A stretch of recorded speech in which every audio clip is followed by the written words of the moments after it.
Good.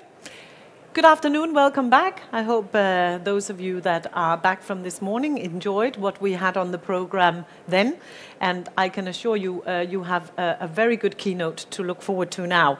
It is time to introduce you to Joseph Ling. He is founder and CEO of Vouch. He's come all the way from Singapore, so indeed, travel is, the world is open for travel again.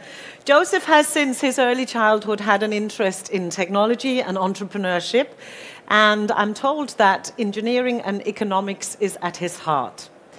Having learned the ins and outs of various successful startups, Joseph actually created Vouch, a travel tech company that provides innovative technology to the hospitality sector, enhancing productivity, boosting revenue, and elevating the overall guest experience. This session offers some tips for managing manpower in uncertain times, and don't we know all about those, and maximizing revenue with limited resources through technology. So learn how to scale your workforce effectively and be prepared for when your guests return. Joseph, welcome to the stage. It's over to you. Thank you. Thank you.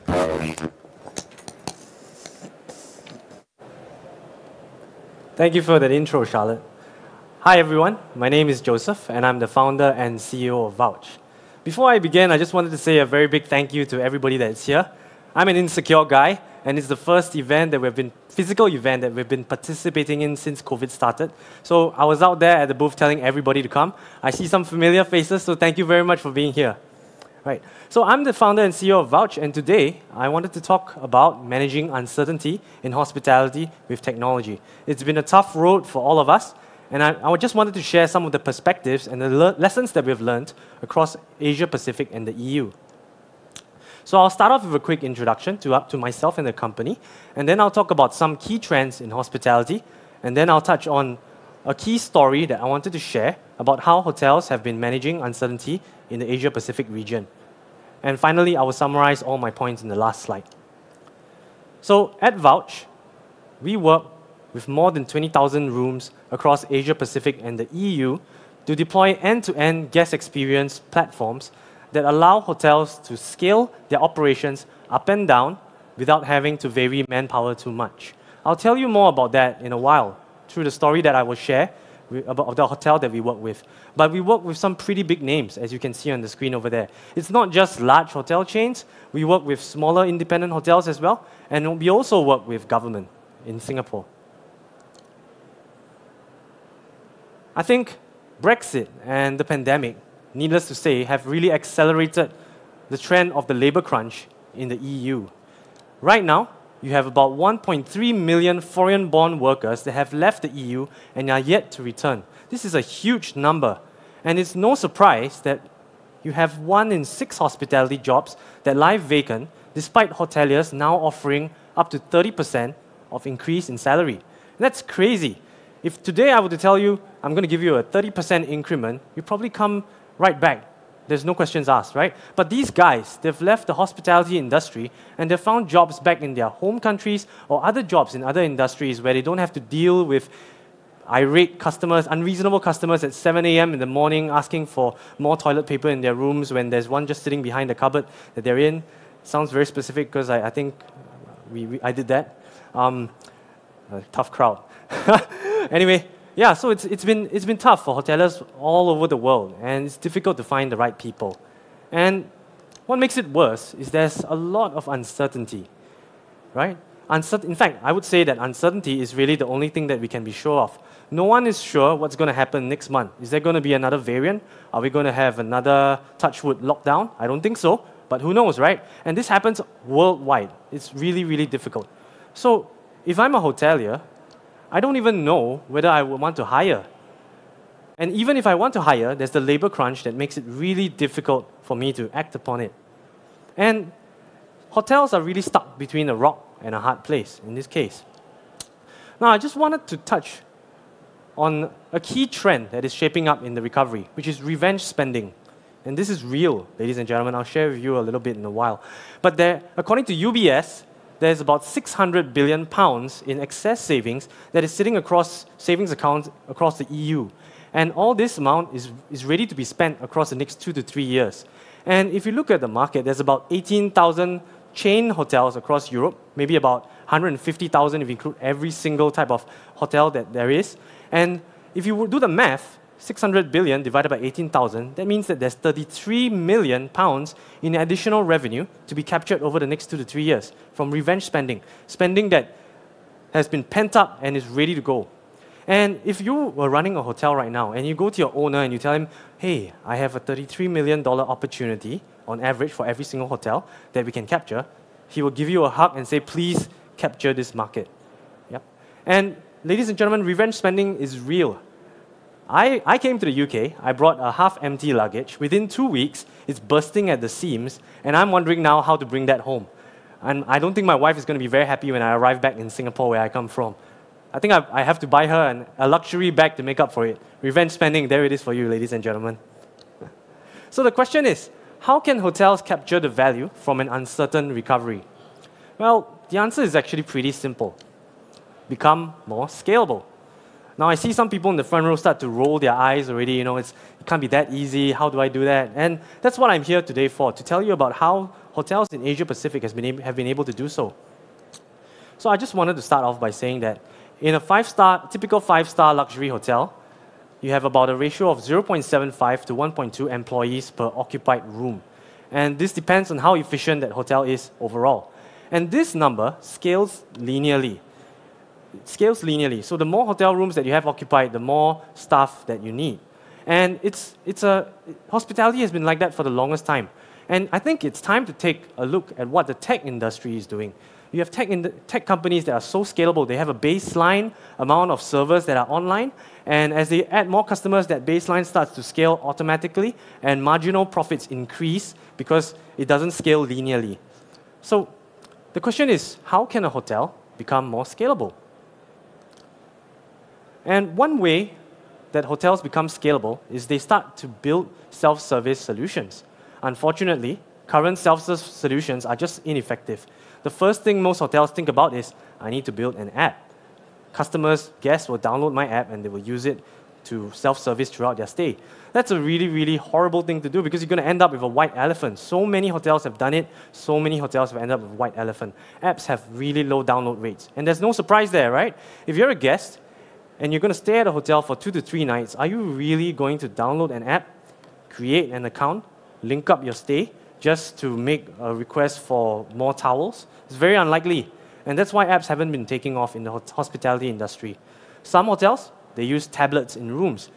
But that comes with really high infrastructural and maintenance costs. If you were to go to your owner right now and you tell him, I'm going to spend 500,000 on tablets in the rooms, you probably get laughed out of the room and told to go home. So it's really difficult to use tablets in rooms at this point in time, despite their advantages of being right there for guests to use. And thirdly, we find that most self-serve solutions in the hospitality industry now are just unintuitive to use. And this is really, really important, and I'll tell you why. Effectively, most of the time, you'll be competing against this, the room phone. And if you present a solution where a guest starts to use it and they have to think for 2 minutes about how to use this product, you're probably going to lose them. They're just going to go back to the room phone, pick it up, and call the front desk. And that's where you get your white elephants, right? So having an intuitive product is critical to making sure that you achieve the level of productivity and scalability that you want in your hotel. And at this point, I just wanted to start sharing a story of one of the hotels that we work with in Singapore. In Singapore, it's really interesting. The government bulk books quarantine hotels across the country. And what they do is they book the whole hotel and they guarantee that they'll be paying for every single room that is there. And these hotels are for incoming, inbound tourists. And typically, they have between 20 to 40% in occupancy. And many of the Singapore hotels, they have really strong brand names. So when they are not a quarantine hotel, even in today's times, many of them have between 60 to 80% occupancy. Now, what's interesting is in Singapore, the government can cancel their government contracts in a very, very short amount of time. I'm not allowed to reveal the time span, but it's really short, and hotels, when they get their contracts cancelled, they have no time to scale up their operations to deal with that increased occupancy. And when you're a quarantine hotel, the demand for service is really low. the guests can't go to the different facilities that you have. In many hotels, you can't actually order in-room dining. The service level is really low. It's a little bit like a prison. Yeah, it really is. And when a hotel is open for business, there's so many services and facilities that are open to them. And that means that manpower needs to scale significantly when you're back open to business. Now, this hotel that we worked with in Singapore, actually many of these hotels, I'm not allowed to reveal the name because there's a lot of stigma about being a quarantine hotel in Singapore. But what happened to them was they became a quarantine hotel for a couple of months, and then the government cancelled their contract, and they were forced to scale up in a number of weeks. And then later on, they became a quarantine hotel again. But what's interesting is that throughout this period of quarantine, open for business and quarantine, where their occupancy went from 20% to 80% back to 20%, they never had to hire extra manpower. Now, how did they do it? And before I jump into that, I just wanted to talk a little bit about our process when we engage with hotels. Now, a lot of the work that we do is about educating hotels. And a lot of this education centers around how the human touch isn't created equal across all interactions. Oftentimes, hotels have shorthand thinking, and they think, okay, we're hospitality. And hospitality means the human touch. So I'm not going to automate my guest journey at all because I don't want to miss out on that human touch. But a lot of these hotels are mistaken.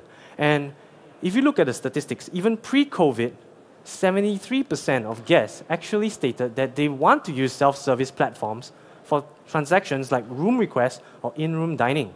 And this was pre-COVID. Imagine right now, I would say the number is probably closer to 95%. So most hotels don't realize this, and part of our process working with this hotel was to educate them that, hey, if you look across your guest journey and you automate enough of these parts, you'll actually free up your staff so that they can have the freedom to do the things that matter, so that they can engage with guests in transactions that actually have an impact on their guest experience. Transactions that require empathy, creativity, or charisma. And so this was one of the things that we had to do with them. And once they realized this, they started to look across the guest journey, from pre-stay to during stay to post-stay. And they started to identify where can we apply technology to the guest journey. And a few places came up.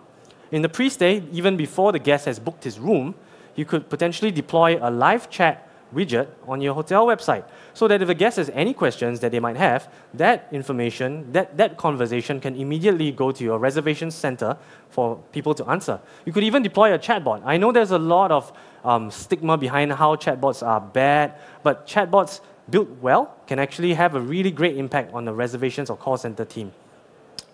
After they've made the reservations, as they approach the time of their stay, you can actually allow them to use their own mobile phones to do mobile check-in. They don't have to go to the hotel at 3 p.m. to queue up in that long queue to get into their hotel rooms. They can do that even before they arrive at the hotel, so that once they arrive, they just pick up the key from the front desk or even just go straight to their hotel room and go in there. When they're in the hotel room during their stay, you could have a digital concierge inside there, a guest experience platform, to allow them to ask questions. It could be powered by AI, it could be powered by live chat, it's up to you. You could allow them to also use this same guest experience platform to book facilities like spa, like table reservations at the restaurant, things like that. You could allow them to make room requests. I need more towels, I need more water bottles. You could allow them to order in-room dining. And all this can be done through a digital platform. And, of course, when the guest checks out, you can use a digital mobile checkout. So after identifying where they can automate a lot of the guest journey or apply technology to the guest journey, the hotel started thinking, how do I do that? Do I build an app? Do I do it through chat? What do I do? And that's where we came in. They started working with us. And we showed them that you really shouldn't build an app because no one is really going to download an app for a 2 to 3 night stay. And what we did with them was pretty interesting. We deployed a platform where a guest simply scans a QR code, and without downloading an app, it opens up in their web browser. They can already start to do things like ask questions, book facilities, order room service, and make room requests. And what's interesting was we realized together with them that chat as the first entry point into this platform would be really intuitive. Because if you remember my previous slide where I mentioned that what you're competing against is the room phone, you really need to have an incredibly intuitive interface so the guests don't even need to think about what they need to do in order to make a request. And when you're in chat, it's obvious, right? You just type out, I need more towels, or what time is checkout. It's really simple. And if later on you want to transit them to, say, a web-based, a menu-based interface for F&B ordering, you can also do so. But what's important is the first entry point should be chat. And with this in mind, by deploying it in this way, we were able to force 70 to 90% of hotel transactions through our platform, with more than 85% of guests scanning in. And all this translated into really high volume of usage, saving them a significant number of man-hours every single month. So this is how they were able to scale up and down their operations without changing their manning. Now, here's where it gets really interesting from the revenue standpoint, right? When you have a platform where there's more than 85% of guests scanning in, you have really high volume of usage in that platform. And when these guests have a greater propensity to spend because of revenge spending in today's world, it means that you have access to this £33 million opportunity. When you have them in that one platform and you're able to capitalize on that, you can then start to do things like you can start to take advantage of automated revenue generation opportunities. For example, when a guest is checking in through the platform, you could automate a room upgrade upsell. When they are ordering their food, you could give F&B recommendations upsell. When they are chatting with your staff or with the chatbot at, say, 1 p.m. in the afternoon, right? You could immediately, after you answer their question, you could immediately send them a voucher for lunch at one of your hotel's restaurants. And that way, you can actually generate quite a bit of revenue. At Vouch, we're working on pretty interesting products that are going to be launched at the end of the year, where we even allow cross-hotel facilities and activities to be sold. Meaning if Hotel A has a spa and Hotel B doesn't, and Hotel A is willing to open up the spa to more than just their guests, guests in Hotel B can actually book appointments at the spa. Things like that. So there's a huge opportunity to be captured. And so in summary, yes, guys, I'm at the end of my presentation. Digitalizing the guest experience can help you scale your operations and change the way you look at OpEx. It no longer has to be a linear relationship. You can start to think about it and realize that you could scale up and down like a tech company. And as a hotelier, this is what you should really be looking for. Because why would you go back to the old way of doing things? Especially now that your guests are the ones that are asking for a digital platform. Number two, the value of the human touch isn't the same across all touch points. Many interactions can and should be automated. So I would encourage you as a hotelier to look across your guest journey.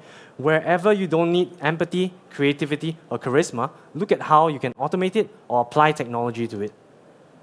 Number three, when you have decided to apply technology in your hotel for the guest experience, consider interfaces that are really intuitive and have a low barrier to entry, because you really want to maximize usage. You don't want to end up with a white elephant.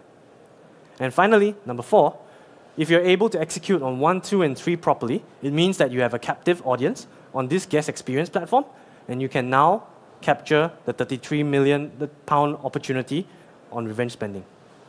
So that's me. That's my presentation today. Again, my name is Joseph, and I'm from Vouch. Our booth is at TT340, just outside there on the left. Please come and meet us if you're interested in what I just spoke about. The QR code there, you can scan it. It contains my contact. You can use that to contact me at any point in time. Thank you. I'm opening the floor to any questions, if anyone has any. Do we have any questions on Slido? I think we're good. I want to take this opportunity to thank Joseph very much. I hope, like me, that you enjoyed the insight. Lots of new stuff there. We wish you and the Vouch team all the success. I know you are here for the next couple of days with the team, so take your time, please, guys, to go and meet Joseph at the team and learn more if you want. We will be back here at 2 o'clock, where I will be interviewing Scott Wilson from the Sabre Hospitality Solutions team. So we'll see you then. Thanks again, Joseph. Thank you, ladies and gentlemen.